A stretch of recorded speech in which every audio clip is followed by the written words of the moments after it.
How does a shy kid from a forgotten mining town become the greatest America-born baseball player of all time? That question follows Mickey Mantle like a shadow across baseball history. He grew up quiet, awkward, and unsure of himself, yet finished his career with 3 MVP awards, 7 World Series titles, and records that still define October baseball. Fans saw the power, the speed, the tape measure, home runs. What they did not see was the fear, the pain, and the constant belief that he was never meant to last long. Mantle did not conquer baseball because he felt destined for greatness. He conquered it while doubting himself every step of the way.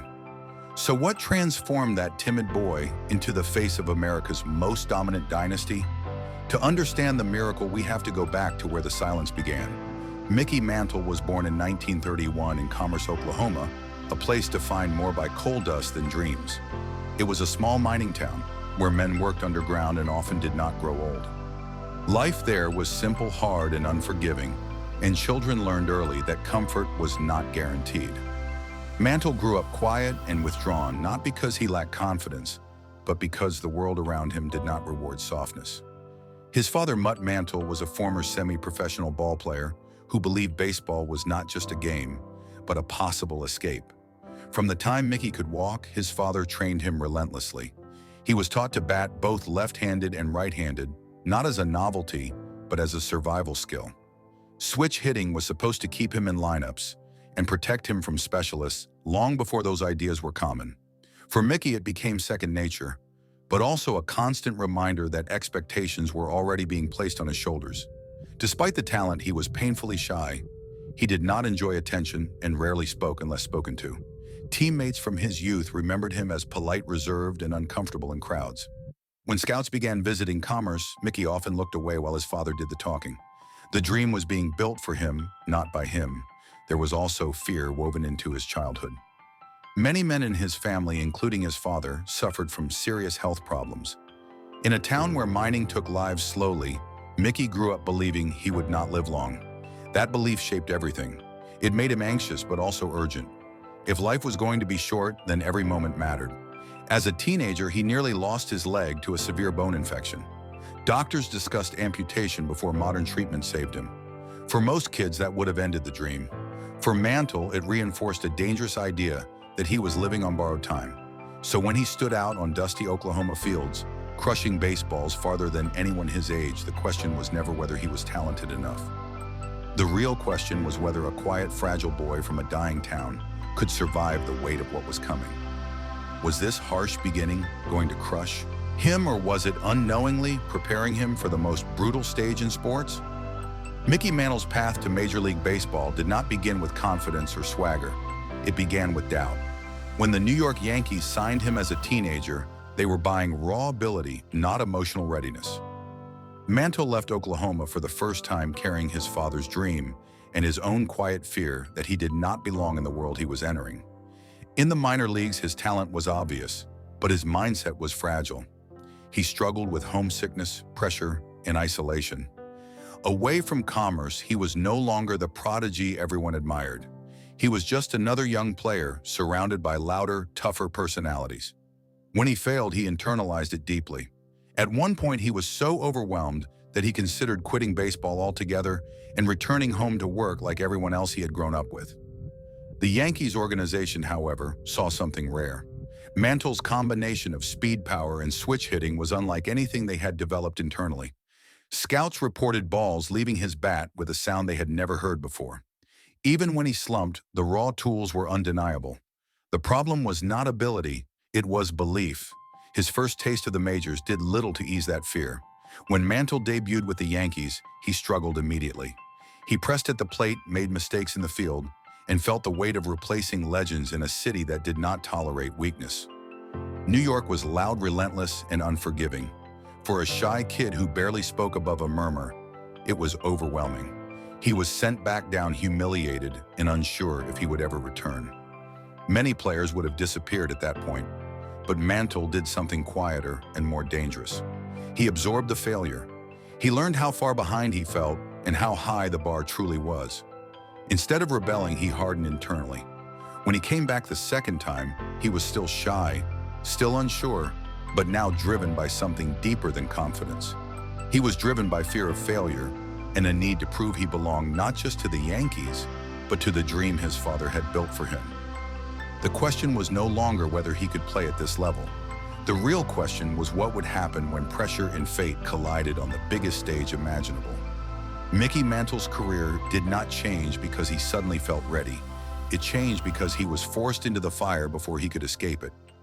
In 1951, the Yankees brought him back, not as a project, but as a necessity. The dynasty was aging, and the spotlight was unforgiving. Mantle was no longer a future idea. He was expected to contribute immediately. Then came the moment that would reshape everything. During the World Series, Mantle chased a routine fly ball in the outfield. As he tried to stop his momentum, his spikes caught an exposed drain cover. His knee twisted violently beneath him. The pain was instant and severe. In a single step, the most gifted young player in baseball damaged his body in a way that medical science at the time could not truly repair. That injury did not end his career. It changed the kind of career he would have. Mantle returned to the field, but something fundamental had shifted. He was now a player who would never feel physically whole again. Every sprint, every cut, every swing came with pain. Yet instead of retreating, he adapted. He learned how to play hurt long before load management and modern recovery existed. He learned how to dominate without ever trusting his own body.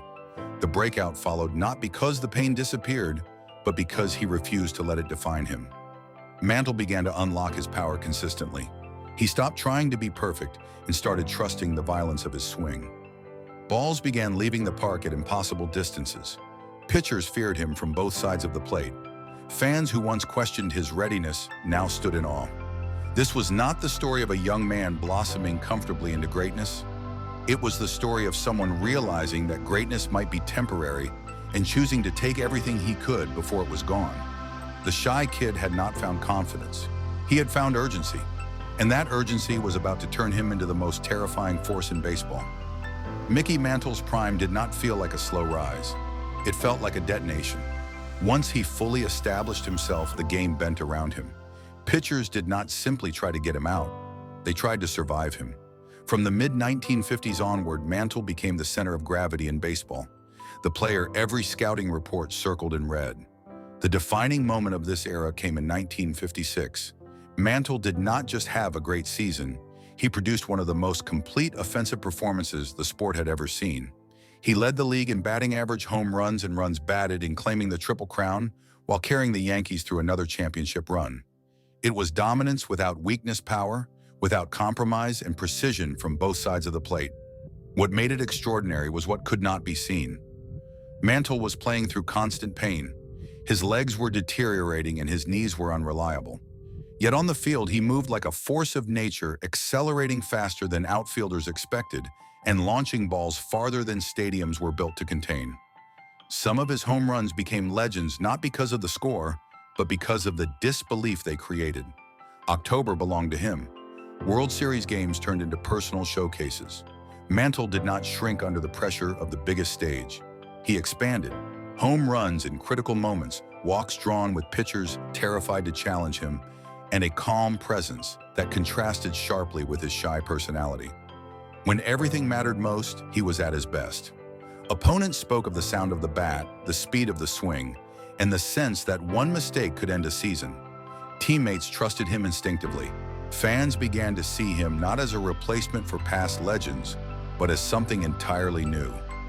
He was the embodiment of Yankee dominance, modern, powerful, and ruthless. This was the period when the shy kid from Oklahoma became a national symbol. America saw strength, confidence, and control. What they did not see was the cost. Every season demanded more from a body that was already breaking. Every triumph brought him closer to the edge of what he could physically endure. The question was no longer whether Mantle was great. The question was how long greatness could survive inside a body that refused to cooperate. Greatness did not protect Mickey Mantle from decline. It only delayed it. As the years passed, the pain that once whispered in the background became a constant presence. His knees worsened, his legs weakened, and simple movements required calculation. There were mornings when walking hurt more than running, Yet the schedule never slowed and the expectations never softened. Mantle played through injuries that would sideline players today. Torn cartilage muscle strains, infections and chronic inflammation became part of his routine. Treatments were primitive by modern standards. There were no advanced surgeries, no careful rest cycles. Pain was managed with grit and silence. Missing games felt like failure, and Mantle hated the idea of letting anyone down. Off the field, the pressure took another toll. The belief that he would not live long followed him relentlessly. Instead of planning for a future, he lived as if time was limited. The nightlife, the excess, and the self-destructive habits were not rebellion. They were resignation. If the end was inevitable, then restraint felt pointless. The contrast was cruel. On the field, fans saw a legend still capable of brilliance.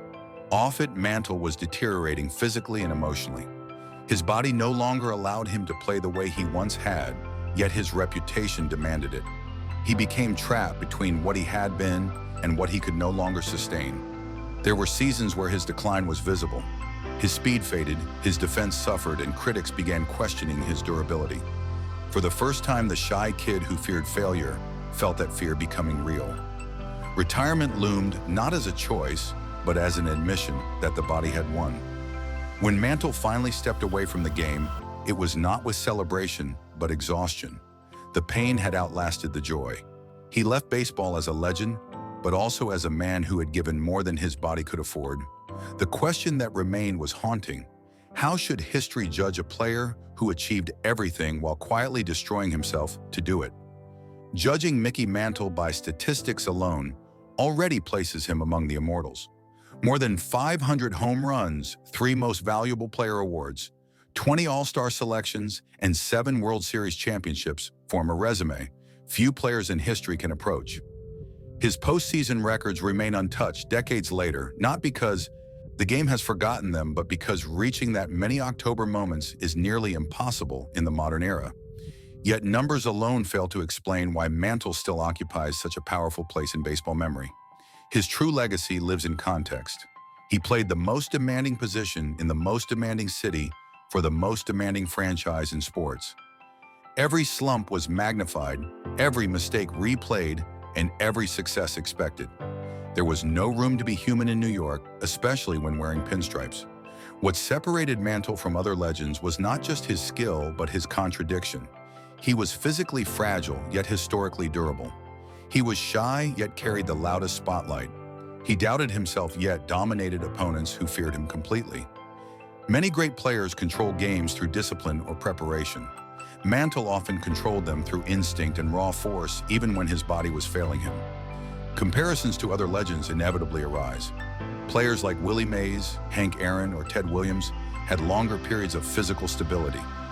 Mantle's greatness feels compressed and explosive, like something that burned too hot to last. That intensity is what makes his career feel mythic. Fans do not just remember what he did. They remember what he might have done if circumstances were kinder. Beyond the field, Mantle became a symbol of a specific American era. He represented post-war optimism, strength, and confidence at a time when the country wanted heroes. Later in life, his struggles and regrets revealed the cost of that mythology. When he spoke openly about his mistakes and warned younger generations not to follow his path, he shattered the illusion of invincibility that once defined him. That honesty became part of his legacy too. It reframed his career not as a flawless ascent, but as a human journey shaped by fear, pain, and expectation. Mantle's story resonates because it reminds audiences that greatness often coexists with vulnerability. The same forces that drive people to the top can quietly consume them. In the end, Mantle was not just the greatest America-born baseball player. He was a reminder that legends are built by people, not machines. His career invites a deeper question. Do we celebrate athletes only for what they achieve, or do we honor them for what they endure to achieve it? That question is why Mickey Mantle still matters long after the final pitch was thrown. At the beginning of this story, we asked a simple question. How did a shy kid from a forgotten mining town become the greatest America-born baseball player of all time? The answer was never confidence. It was not comfort. It was not even destiny. Mickey Mantle became immortal because he played while afraid. Afraid of failure, afraid of pain, afraid of time running out. He carried the weight of his father's expectations, the pressure of a ruthless city, and a body that betrayed him year after year. Instead of breaking, he adapted. Instead of retreating, accelerated. What the world saw was power, grace, and dominance. What they did not see was the quiet boy who never felt safe in the spotlight, yet stood in it anyway. Mantle did not conquer baseball by believing he was the best. He conquered it by refusing to stop, even when everything inside him said it would not last. That is why his story still resonates. Not because of the home runs or the championships, but because of the humanity beneath them. His career reminds us that greatness does not belong only to the fearless. Sometimes it belongs to those who are scared and keep going anyway. So when we remember Mickey Mantle, we are not just remembering a legend in pinstripes. We are remembering a shy kid who carried his doubts onto the field and turned them into something timeless.